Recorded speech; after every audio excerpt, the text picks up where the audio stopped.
ഇന്ന് ഞാനിവിടെ ഉണ്ടാക്കാൻ പോകുന്നത് രുചികരമായ നാടൻ ചിക്കൻ കറി. അതിനായിട്ട് ഞാനിവിടെ ഏകദേശം 2 കിലോ ഫ്രഷ് ചിക്കൻ എടുത്തിട്ടുണ്ട്. ഇനി ഇതിനാവശ്യമായ സാധനങ്ങൾ: ഒരു പാൻ അടുപ്പത്ത് വയ്ക്കാം. അതിലേക്ക് കുറച്ച് ഓയിൽ ഒഴിച്ചു കൊടുക്കാം. ഞാനിവിടെ കോക്കനട്ട് ഓയിലാണ് ഒഴിച്ചിട്ടുള്ളത്. അതിലേക്ക് 2 സവാള ചെറുതായിട്ട് അരിഞ്ഞത് ചേർത്ത് വഴറ്റി കൊടുക്കാം. ഒരു 2 മിനിറ്റ് നേരം വഴറ്റാം. ഇനി ഇതിലേക്ക് ഒരു 20 ചെറിയ ഉള്ളിയും കൂടെ ചേർത്ത് വഴറ്റാം. ചെറിയ ഉള്ളി ചേർക്കുമ്പോൾ ടേസ്റ്റ് കൂടും, അതുകൊണ്ടാണ് ഞാൻ ചെറിയ ഉള്ളി ചേർക്കുന്നത്. നിങ്ങൾക്ക് സവാള മാത്രമാണെങ്കിലും ചേർക്കാം.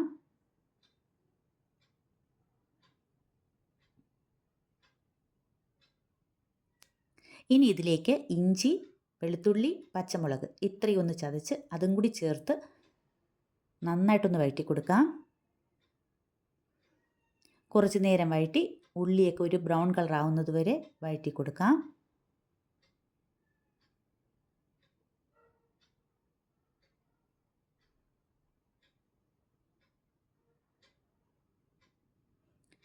ഇപ്പം കുറേശ്ശെ ബ്രൗൺ കളറായി വരുന്നുണ്ട്. നമുക്കൊരു കുറച്ച് നേരം കൂടി ഒന്ന് വഴറ്റി കൊടുക്കാം.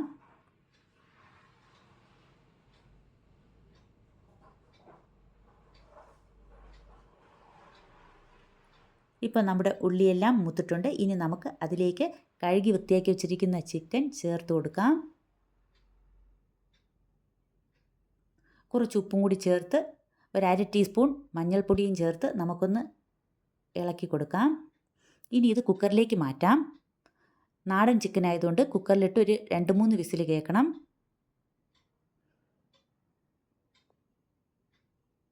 ഇനി കുക്കർ അടച്ചു വെച്ച് ഒരു 4 വിസിൽ കേൾക്കുന്നവരെ വെച്ച് കൊടുക്കാം. ഇനി അതിനുള്ള കൂട്ട് തയ്യാറാക്കാൻ നമുക്ക് മല്ലിപ്പൊടിയും മുളക് പൊടിയും ഒന്ന് ചൂടാക്കിയെടുക്കാം. അതിനായിട്ടൊരു പാൻ അടുപ്പത്ത് വെച്ചു.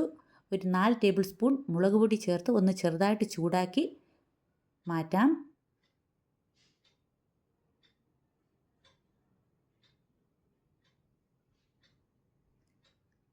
അതിൽ തന്നെ ഒരു 4 ടേബിൾ സ്പൂൺ മല്ലിപ്പൊടിയും കൂടെ ചേർത്ത് ഒന്ന് ചൂടാക്കിയെടുക്കാം.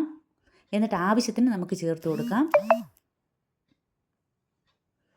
കുറച്ച് മല്ലിപ്പൊടിയും മുളക് പൊടിയും ഒരു പാത്രത്തിലാക്കി കുറച്ച് വെള്ളം ഒഴിച്ച് വെച്ചിട്ടുണ്ട്. നമ്മുടെ ചിക്കൻ വെന്തോ നോക്കാം.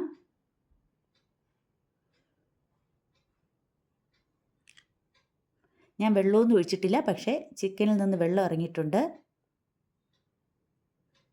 ഇനി അതൊരു പാനിലേക്ക് മാറ്റാം.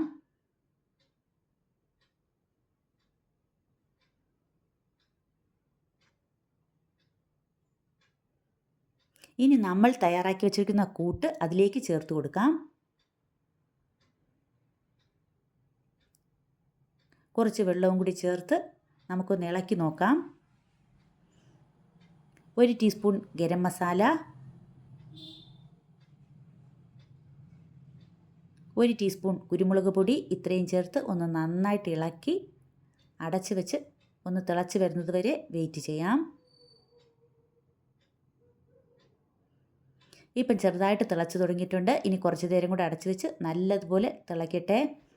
ഇപ്പം തിളച്ചിട്ടുണ്ട്. ഇനി ഒന്ന് ഇളക്കി നോക്കാം. മല്ലിപ്പൊടിയും മുളക് പൊടി കുറവാണെങ്കിൽ കുറച്ചും കൂടെ ചേർത്ത് കൊടുക്കാം. ഉപ്പ് നോക്കാം. ഇപ്പം നന്നായിട്ട് കുറുകി വരുന്നുണ്ട്. നല്ല എണ്ണയൊക്കെ തെളിഞ്ഞ് വന്നിട്ടുണ്ട്.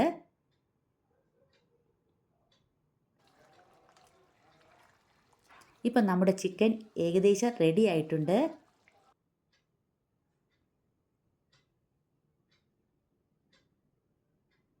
ഇനി അതൊരു പാത്രത്തിലേക്ക് മാറ്റാം. ഇത് ഇഷ്ടമായെങ്കിൽ ലൈക്ക് ചെയ്യണം, ഷെയർ ചെയ്യണം, സബ്സ്ക്രൈബ് ചെയ്യണം. Thank you.